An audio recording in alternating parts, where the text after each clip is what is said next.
I didn't just spend a few evenings on this gift, I gave it months. It wasn't something I picked off a shelf, not an impulsive purchase from a bright store, but a reflection of my hands, my labor, my care. I gathered the wood from a carpenter I knew, chose the pattern for the carving, sat in the workshop late into the night, breathing in the scent of lacquer and shavings. It felt like I was pouring into it everything I couldn't say in words. Gratitude, love, memories she might not even remember. I remember holding her in my arms when she had just started to walk, stroking her hair when she cried out of fear before exams. How we used to sit together on the porch and watch the sunset without saying a word, because it felt good, even in silence. All of that I put into the gift. It wasn't perfect. My hands trembled more than they used to. My eyesight wasn't the same, and I didn't have the strength I once had. But that was the whole point. Despite everything, I made it myself, because it was for her. When I brought it to the family dinner, there was a timid hope in my heart. Not for praise, no.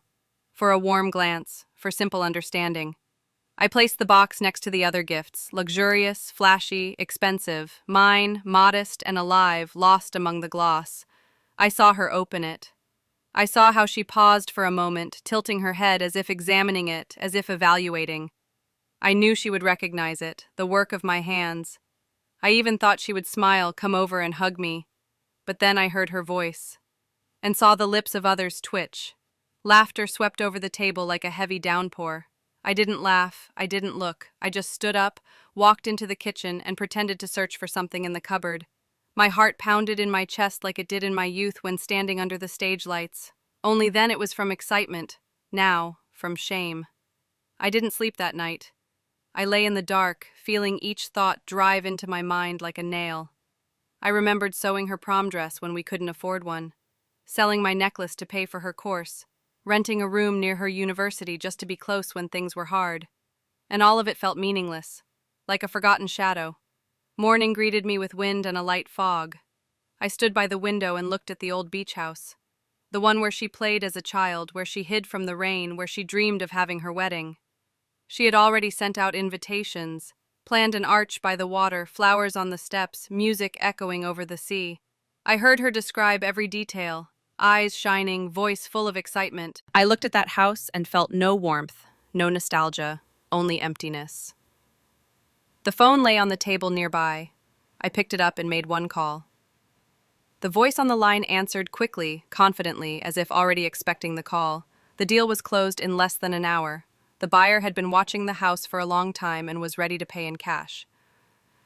I didn't bargain. When the paper was signed, I set the pen on the table and suddenly felt my fingers tremble. Not from age, from finality. The house no longer belonged to me, and it no longer belonged to her. The house was gone. I had watched it vanish with a single signature, and yet the silence that followed felt louder than any storm. I stood in the middle of the room, clutching the edges of the paperwork as though they might unravel and take the moment back. But they didn't. The house by the sea, the one with the peeling white shutters and the wind chimes that sang like memories, no longer belonged to me, nor to her. I didn't call anyone. There was nothing to explain. I made tea and left it untouched, watching the steam rise and disappear, like everything else lately. The air inside the house was still, but I kept hearing echoes. Laughter from the night before, sharp and unkind, still ringing in the hollow space between my ribs. It hadn't been the words. It had been the tone, the dismissal, the easy way love could be misread as embarrassment. I walked to the back porch, where the breeze carried the faint scent of salt. I remembered when she was small and ran through the yard barefoot, squealing as the sea foam chased her heels. She'd asked once if we could paint seashells and sell them like a shop. I had laughed then, a warm and full laugh, and promised her we would. We never did. But the shells were still in a jar by the window, yellowed and chipped, forgotten but never thrown away. The jar was gone now, packed in one of her boxes. She had taken some things already, made space for her life to be. Wedding catalogs on the coffee table, fabric samples tucked between pages of books she never read. I had let her fill the place with plans. I had wanted her to feel at home, and she did, enough to stop seeing it as mine. In the late afternoon, I walked along the road where the ocean was barely visible through the dunes. I didn't need to go far. My legs were tired, but not just from age. There was a kind of ache that came from carrying too many things no one else could see. Grief, perhaps. Or resignation. I wasn't sure which it was yet. The new owner called me in the evening to confirm the transfer. He said he'd bring the documents by the next day.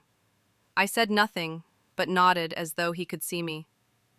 After the call, I sat in my chair, the one I had moved from the cottage years ago when I gave up the big house. It creaked under me, but the sound was familiar, comforting. I leaned back and looked at the ceiling, following the cracks in the paint like they were constellations. And I hadn't noticed them before, maybe because I hadn't been looking up. Night fell slowly. I didn't turn on the lights. Darkness wrapped itself around the walls like an old shawl, something you keep even when the threads begin to break. I knew she'd call when she found out, knew the tone she'd use.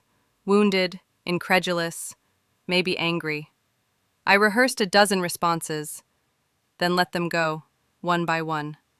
There was no need to explain a decision made quietly, in the stillness after the laughter had died. I didn't sleep. I listened to the ticking of the clock, the occasional creak of the house settling into itself. Morning would come, as it always did. With or without understanding, with or without reconciliation. There had been too many things she hadn't seen. The hours I spent carving, sanding, polishing. The bruises on my fingers from tools too heavy now. The trembling in my shoulders when I wrapped the gift and placed it gently in her hands. She had looked at it and seen something simple, something unworthy, cheap. But what I saw was years of love layered into wood grain, silent and waiting to be felt. She hadn't felt it. And I, after all this time, had finally felt something else, the moment when enough becomes enough. The morning light crawled slowly across the walls, pale and indifferent. I sat in the same chair, wrapped in the same silence. Outside the street was beginning to stir. A delivery truck passed by. Birds landed on the fence. A neighbor's dog barked half-heartedly. But none of it reached me. The phone, still untouched on the table, waited. I didn't. I had already packed a small bag. Nothing symbolic. Just what I needed. A few clothes, a worn-out notebook, and a photograph I hadn't looked at in years. In it, she was small, sunburned, covered in sand. We were both laughing. I didn't need the frame. I folded the picture and slipped it into my bag without a sound. The papers were delivered just after noon. The man was kind, polite, efficient. He didn't ask questions. He handed over the final documents and thanked me. He said the place would make a beautiful rental, maybe even a cafe. I nodded once and closed the door behind him, breathing in the quiet like a last sip of something sweet before it sours. I walked through the rooms slowly. My fingers brushed the walls, the corners, the edges of memories I wasn't sure would follow me. In the back bedroom, dust danced in the sunlight, tiny weightless specks, glowing for a second before disappearing. I sat on the bed, the one where she once laid with fever, whispering fears only a child could have. I had stayed up all night with her, telling stories about the moon and waves, hoping she'd sleep. She had. I didn't linger. This wasn't my place anymore. The space no longer held warmth, just outlines of things that had already faded. I closed the door softly behind me, not with sorrow, but with a kind of deliberate stillness. It was a closing that felt long overdue. I didn't leave a note. There was no message I could write that would explain it without sounding like accusation or bitterness. It wasn't about punishment. It wasn't revenge. It was simply change. A shift that had begun quietly, long ago, and had finally settled into action. I didn't need her to understand. I only needed to stop holding the weight of being misunderstood.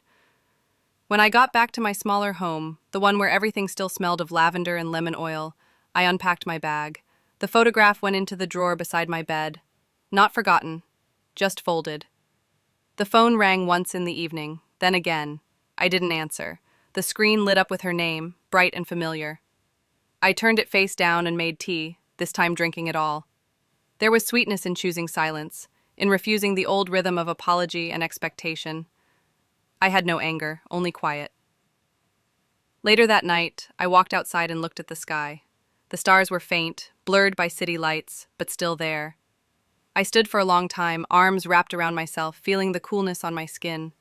The wind reminded me of the sea, but not painfully, just enough to remind me I was still here, still breathing. It would be weeks, maybe months, before the reality reached her fully, before the invitations came back undeliverable, before she realized she couldn't take that view for granted. But that wasn't my concern anymore. I had given her everything once. She hadn't noticed when it cracked. Now she would notice when it was gone. And perhaps one day, she'd understand not the price of the house, but the cost of the silence that followed. The calls stopped after a few days. Not all at once. They came less frequently, more hesitantly, until finally the screen stayed dark. No messages, no questions, no explanations. The silence was not a wound, it was a shelter. For the first time in a long while, the air around me felt still in a way that did not suffocate. I began rearranging the smaller house, not because it needed it, but because I did. I moved the armchair to face the window, where the sun settled in mid-afternoon. I took old linens from the top shelf and folded them fresh, pressing them between books I hadn't touched in years. I dusted the corners no one else would see. There was something ceremonial in it, not mourning, but making space. In the kitchen, I found the box of carving tools I hadn't opened since the gift. I sat with them on the floor, my knees stiff, fingers brushing over the wooden handles like they were old friends I had left behind. I didn't cry. There was no sadness in the work, only memory. These hands had shaped things, held weight, given effort no one saw. I cleaned each tool carefully, then wrapped them again. Not to put them away, but to begin again when the time felt right. Letters came eventually. Not handwritten, typed, cold, businesslike. She had found a venue in the city, a warehouse with tall ceilings and a rooftop view. There would be vendors and lights and imported flowers. She didn't mention the beach. She didn't mention the house, only dates and numbers and new locations. I read the letter once and placed it in the drawer with the others, cards, invitations, fading announcements from a life I was no longer part of. But I didn't feel left behind. The difference was subtle, but vital. Before, I had stood on the shore, waving at a boat that never looked back. Now, I had stepped away from the water entirely. Sometimes memories still returned. When I walked past the bakery where we used to get lemon tarts. When I heard a laugh on the street that echoed too closely. When I opened a cupboard and found one of her old teacups, chipped but still intact. These moments stung, but lightly, like the press of a bruise that's already begun to heal. Neighbors asked about the wedding.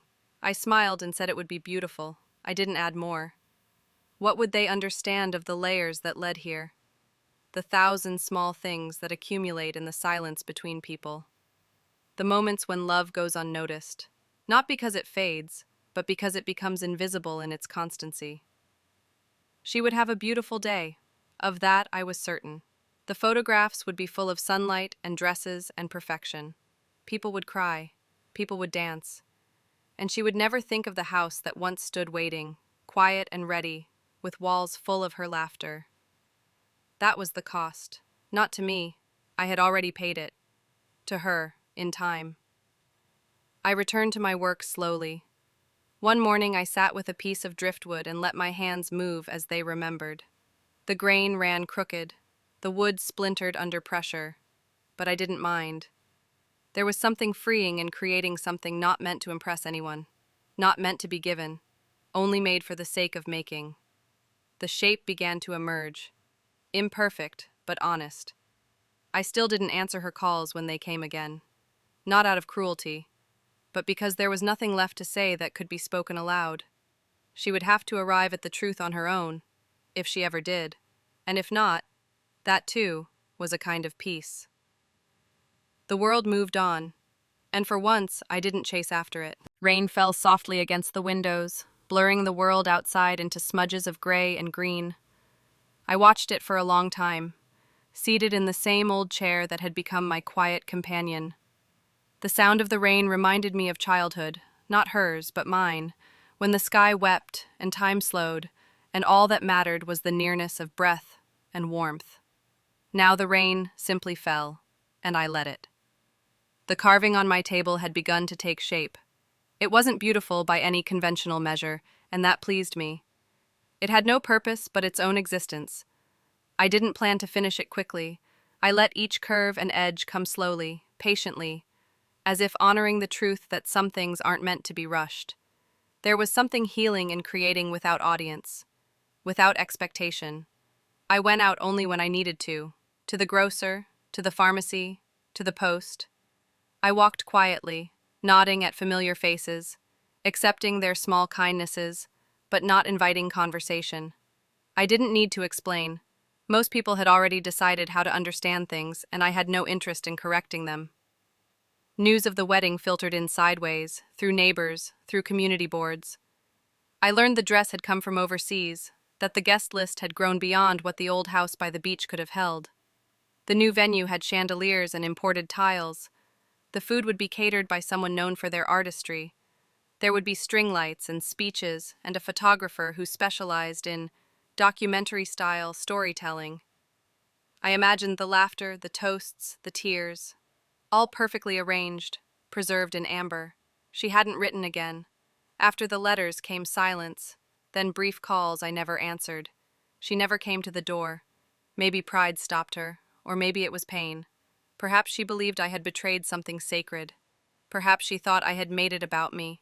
In some way, maybe I had, but not out of jealousy or need, only out of finality.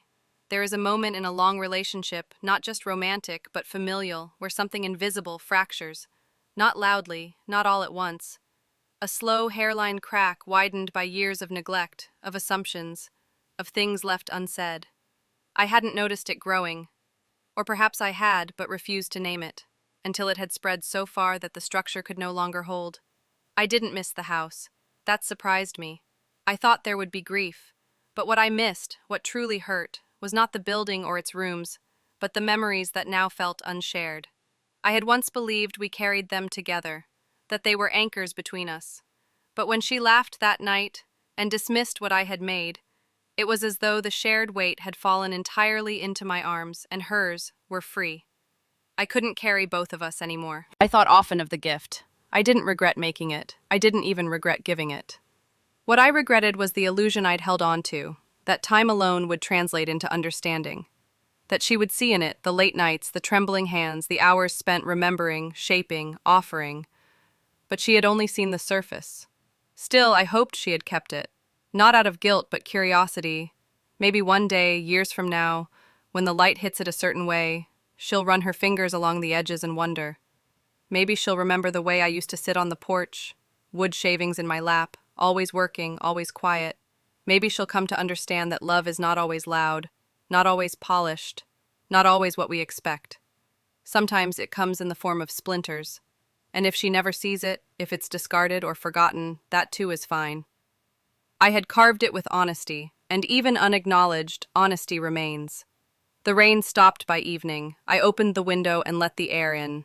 It smelled of earth and something clean. I didn't know what tomorrow would bring. I no longer needed to. The days began to stretch without urgency. Each morning followed the same rhythm: tea, soft light, the slow hum of time. I found peace in repetition, the kind that asks for nothing in return. I walked through my little garden, pulling weeds, touching the leaves gently, as though apologizing for neglect. Life there was simple. Plants ask nothing but care. In return, they grew. I didn't mention the wedding to anyone. No one asked anymore. Perhaps they sensed it. The way I'd drawn a line without saying so. The way my voice shifted when her name was spoken. I wasn't angry. Just done. There's a difference, though not everyone sees it. Anger burns. But being done, that is quiet, still, final. The carving was almost finished. I had shaped it slowly, sanding each curve with care. It no longer resembled what I first imagined. It had become something else entirely, not a figure, not an object, but a form that held something only I could understand. I didn't name it. I didn't explain it to anyone. That made it mine. Letters from distant family trickled in. Congratulations, updates, the usual pleasantries. Some mentioned the upcoming celebration, some didn't. All were polite. I responded to none. Not out of bitterness, but because I no longer wished to perform the version of myself they remembered. The agreeable one, the ever-present one, always folding herself smaller to let others expand. Some nights I dreamed of the sea, not of the house, but the tide, how it moves in and out, unconcerned with human wishes. I saw waves taking away footprints. I woke up each time not in fear, but in acceptance. Some things are meant to be washed clean. Some places, no matter how full of memory, are meant to be released. The carving sat on the table one morning, complete. I stared at it for a long time. There was no applause, no one to witness the finished work, and yet it felt more meaningful than anything I'd made in years. It wasn't beautiful by design, it was honest. That had to be enough. I wrapped it in an old cloth, not to give it away, only to store it. A quiet ceremony, a closing. I placed it in the cupboard, between folded linens and a jar of buttons I hadn't touched in a decade. I felt no need to display it. It had served its purpose. What mattered was the making. The wedding day came. I knew the date not from an invitation, but from the rhythm of the world around me. There was a different stillness in the air, a kind of hush. I could feel it in my bones, the way older people feel weather changes. I didn't think of her in a dress. I didn't imagine the music or the dancing. Instead, I thought of her laugh as a child, raw, unrehearsed, whole. I baked bread that morning, not as a distraction, but as a way to fill the house with scent, with warmth, the kind of comfort no celebration could replace. The dough rose slowly. My hands remembered what to do. I didn't rush it. I kneaded and folded and shaped until it felt right. Later, I sat by the window with a piece of the warm crust in my hand. The sun poured across the floor, soft and gold. There was no noise, no chatter, no music, only quiet. And in that quiet, I felt something shift inside me. Not sorrow, not relief, but something gentler, like loosening a knot that had sat beneath the ribs too long. I didn't need to be missed. I didn't need to be mentioned in speeches or remembered in passing. I had lived my part, given what I could, and now, in this space I had claimed again, I was simply being. Not as someone's anchor, not as someone's sacrifice, just a woman, alone, unburdened. And for the first time in years, that was enough. The days after the wedding were silent, not an absence, but a kind of deep stillness, like the hush that follows a long and distant storm. I imagined the flowers had already begun to wilt, that the chairs were being folded and the lights packed away. Perhaps the guests had returned home with full hearts and tired smiles, unaware that one chair had never been filled. I wondered if she noticed. I wondered if she felt it. The space where I had always been, now left untouched. I didn't dwell on it. I didn't ask for updates. I went about my days with quiet clarity. I cleaned my shelves, sorted through old photographs, took out letters from drawers, and burned them in a careful fire. Not out of rage, but from a desire to lighten the weight of memory. Not everything needed to be carried. Not everything deserved to follow. One evening, I found a box beneath my bed. I hadn't remembered putting it there. Inside were small things she had made me long ago. Scribbled cards and uneven handwriting, a painted stone, a ribbon tied around a leaf. I held them in my lap and studied them without emotion. There had been a time I would have wept over them, but now I only felt distant affection, as one might feel toward a version of themselves they no longer resemble. I didn't throw the box away. I tied it closed again, gently. I placed it back where it had been. It wasn't pain I felt, only acknowledgement.